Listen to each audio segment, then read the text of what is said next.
Okey, malam ni di Astro dia akan ditayangkan sebuah drama siri terbaru yang bertajuk Jika Cinta Itu Buta. So kita tengok episod pertama drama siri ni. Nak bang, ni belum tutup mata.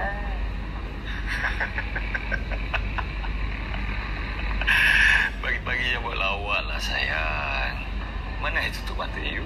Come, wake up. Let's have breakfast, okay? Tak semua. Tak nampak apa ni? I tak bermain. Yang buat lawak boleh tak?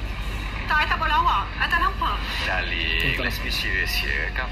Tak bermain, I tak bermain. I tak nampak Come apa-apa on. ni. Darling, come on. Dah. I tak nampak apa-apa ni. Betul, sumpah.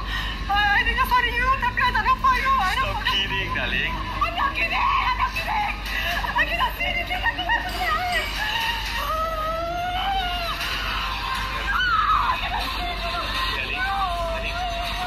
Darling, I'm here.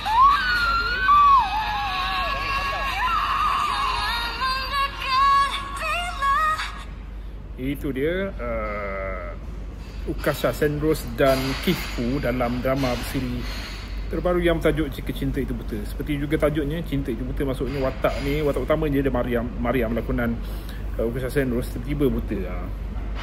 Kesian lah. Tiba-tiba hilang panca indera, tiba-tiba jadi okey.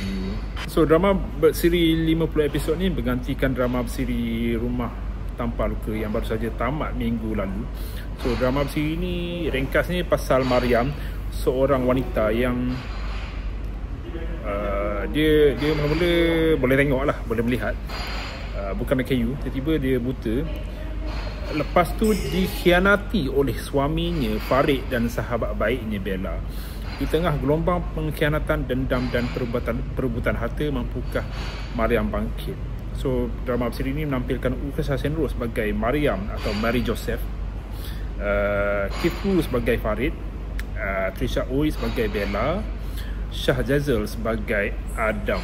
So turut menampilkan barisan pelakon pembantu seperti Jessie Lim sebagai Datuk Freddy, Jasper Supayah sebagai Datin Samantha, Wan Nur Azlin sebagai Puan Mastura, ada Mimi Anida sebagai Aida, Hana Farisha sebagai Datuk Alana, Maximus Tol sebagai Victor, Zarina Zainuddin sebagai Indah, Syafiq Irfan sebagai Syafiq. Drama ni diterbitkan oleh Datuk Rosyamno melalui Suhan Production. Selain tu apa lagi? Diarahkan oleh Uci Fukada dan Nur Ain Sharif berdasarkan skrip oleh Neza Nahar. Maksudnya dia bukan ni maksudnya karya original lah, bukan adaptasi novel. So kalau yang tonton ni memang tak tahu lah apa yang bakal berlaku dalam drama ni segini, korang akan tengok sendiri. Jumpa lagi.